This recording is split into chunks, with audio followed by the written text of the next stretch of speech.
Hey all, Bells here. Last blast of the world tour, hopefully. As I mentioned in the last episode, we are going to do a quick tour of the spawners that I have, the farms, and a couple of odds and ends that I do realize that I missed from watching the three episodes from before. And with that being said, we can probably just get right to her. We're going to head on down to the Guardian spawner first, and I won't trouble you with the running down there and whatnot, so I will see you when we get there. So this is what it looks like now. This is the actual collection area, and up there we have the spawning area for the Guardians. And they fall, they drop. I've got a 3-cart collection system here with triple dispensers into water flow that goes into item elevator, into the sorting area here, which do crystals, because primarily it's the sea lanterns that we're shooting for most out of this, and then shards and fish. Now, I do have to work on something back here because I tried to create an overflow to a dispenser that would stop it from getting gunked up if you went AFK, simply because the fish in the shards collect so much faster than the crystals. And again, that's what I'm really shooting for, but these are getting full, and so I didn't quite do that right. That's going to be one of the first server LP episodes that I do. I'm going to come in and try to fix this, and we'll do that all on screen. Figure that out, and we can go from there. But yeah, I'm going to give you some, hopefully some screenshots if I can edit this properly. And again, 4th video ever. Give me some patience. I'm going to try to figure out how to show you the progression of this, but I took screenshots through this whole thing. And in survival, this isn't easy to do. You gotta find this place, encase it in glass. I went with filling it with sand on top of the temple after, going after the 3 big Guardian bosses with Shine Storm. That was a great adventure. First time we ever really played underwater in Minecraft and stuff, and tried to get that all done. But then after topping it off with sand, then destroying the temple underneath, let the sand continue to fall down and create a dry area that you can see here. And I mean, it's not small at all. This was a big undertaking that we took. And this is the leftover. This Guardian spawner works fantastic, and it's still so little. And with more time and more resources, I'm going to expand it. I was thinking of doing one side as an item collection and the other side is possibly an XP collection area. But we'll see how it goes.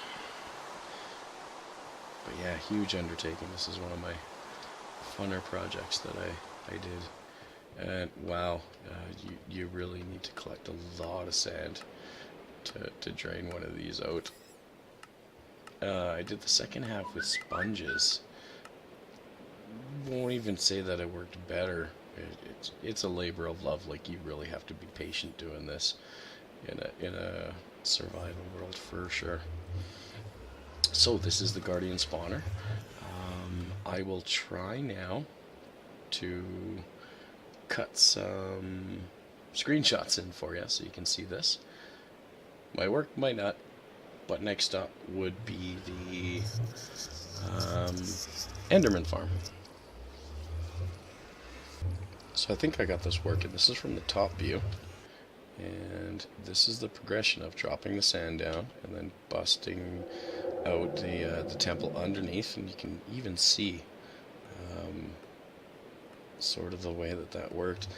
This is the first half completely removed of sand, and then this was the attack on the second side, or second half. for this, I didn't drop sand on it. It just went down, invisibility potions, and busted out everything. Threw down a beacon, leveled it out. You can even see the chests that are right there. That's yeah, it was right around Christmas. And this is the beginnings of the build and the progression of creating the collection area. So there we have it. Not the safest journey ever. It still freaks me out to do it. As we travel, I'll talk a little bit about it. Building this was a lot easier since the 1.8 update. Introduction of the Endermite. The reason that's important is that after the 1.8 update, with the Endermite being introduced, Endermen will try to, they aggro to an Endermite, which makes it very, very easy to create a spawn and spawn pad for them and get them to drop down here. So as long as you corral them properly, and water everywhere when it comes to Enderman. I don't know if all of you know this or not, but they hate it. They won't teleport towards it. They'll teleport away from it, so it keeps them centralized here. And then essentially, this is sort of the deal. You can whack them with whatever you want. They've fallen down to half a heart at this point. I've mentioned his name a bit. The only way to mass kill Enderman that I have seen that is successful, and I can't think of anything better, I always say that when it comes to Etho's builds, Etho has a chamber. Now, if you shoot TNT with a flame arrow, apparently you will still get experience from it. And so that's something I'm going to be playing with here in this farm,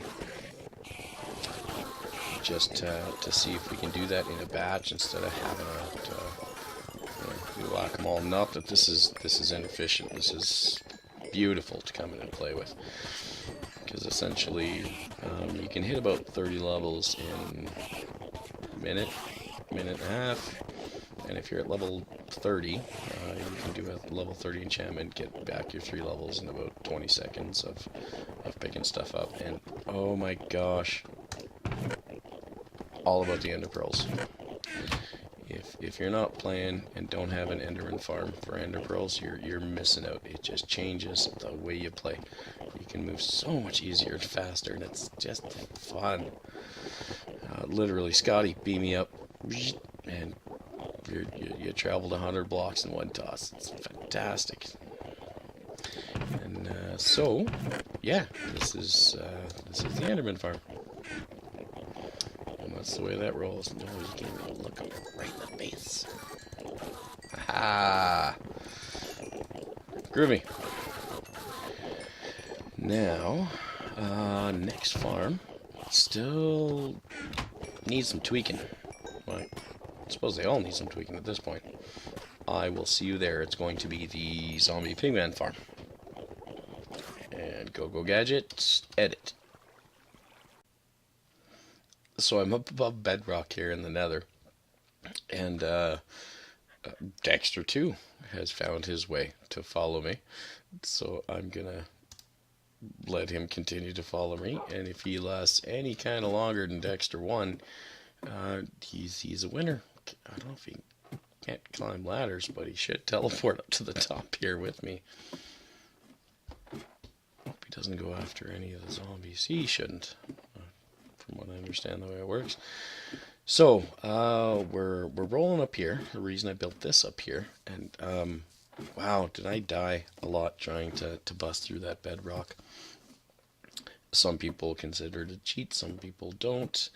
This is still pure vanilla Minecraft, and I'm using it to its full potential. And so, to get up here, this is our zombie pigman farm. Now, the farm is I kind of want to say nerfed on a level, because you fill it with iron golems, and at the moment, they do die over time. Now I found that if you take about a half stack of iron blocks and fill it with golems, you'll get about 2.5 to 3 stacks of gold blocks out of the deal. So it's a decent trade, but from watching it after I built it, the large magma cubes were hurting the golems. Now, this may take some tweaking. I don't know if I'm going to put in some blocks in there so that the large magma cubes can't spawn, and we'll see how it goes from there. But this is certainly not the most efficient way to harvest zombie pigmen. Just isn't. I've seen some farm designs that will channel them into a nether gate, and I think I might build one of those next. Not right away, but just something to get to, because I've seen those work fantastic. And that might be the way to go in the 1.8 here. This is a six minecart retrieval system. Again, very much running underneath one layer of something. They pick up the items after things get killed. Now, watching this farm when it's operating is a joy. Oh, is it ever fun to watch. I do have iron golems all over the place here just to get rid of any extra zombie pigmen. And the way that the carts work, they need to go up and down slopes, and there's no way to, that I'm aware of, and if you know, leave a comment, but as far as creating a no zombie pigman spawning point at the point of a slope of a mine cart track. And so I've got basically guards posted all over the place. So if they do spawn, they'll kill them because they do bung up the carts. And so kind of when I say that, like right here, this track needs to elevate by 1 block. Don't know how to stop that from being able to spawn a zombie pigman. Therefore he's here. As soon as he spawns, whacks him. All good. Same thing right there. Up to the collection area. Another one right here. He covers this area.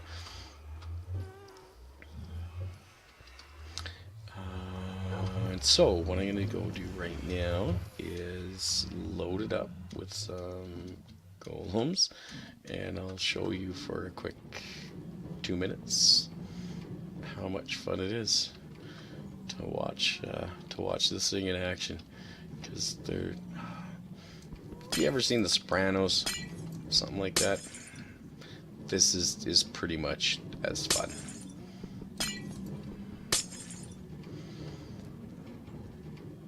Now, in the way that I'm facing, when I spawn one of these bad boys, he should move in this direction, and then you push him in, and he's gonna go nuts in there.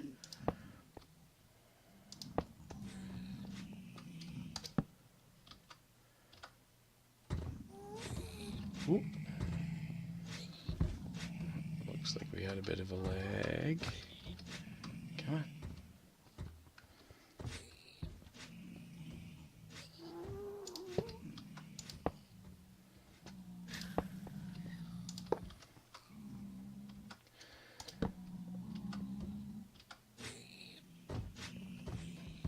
You know what? Let's just spend it all. I lost count. I don't know where we're going to be at as far as golems in here, but when we get up there, it's going to be a good time. It's just so much fun to watch them punch them around. Go, go, go. All right. And so yeah, this is what this looks like from up here. It's essentially kind of a bad rendition of West Side Story. The golems just hunt down the zombie pigmen and teach them a lesson. Don't be after my girl. Collection rates are fantastic. It's a great farm as long as they don't die. And like I said, the large magma cubes are an issue because these golems would not stay here forever. They will eventually die, and so again, it needs maintenance, and so just needs tweaking or a better kind of farm because it's not self-sustaining. Look at you, Dexter, too. Wow, he's I'm liking him more. But maybe he's going inside of a glass box just to avoid me killing him when we encounter a skeleton at a storage station. You're a good pup. Really? I insist. I needed to go psycho on everybody else. But I like you. Yeah? Good? Good. Good puppy. Okay, we're going to wrap up a few odds and ends here. And we'll take it from there.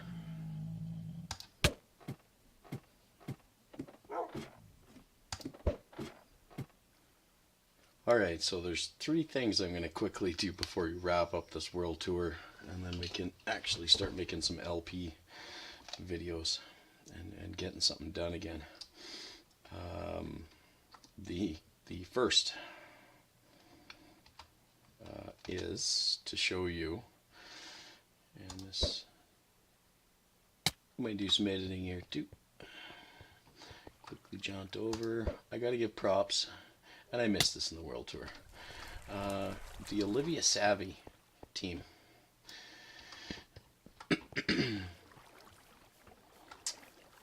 He's built this dragon coming out, which I thought was pretty cool. He's the guy who did the LOL pick on the other side.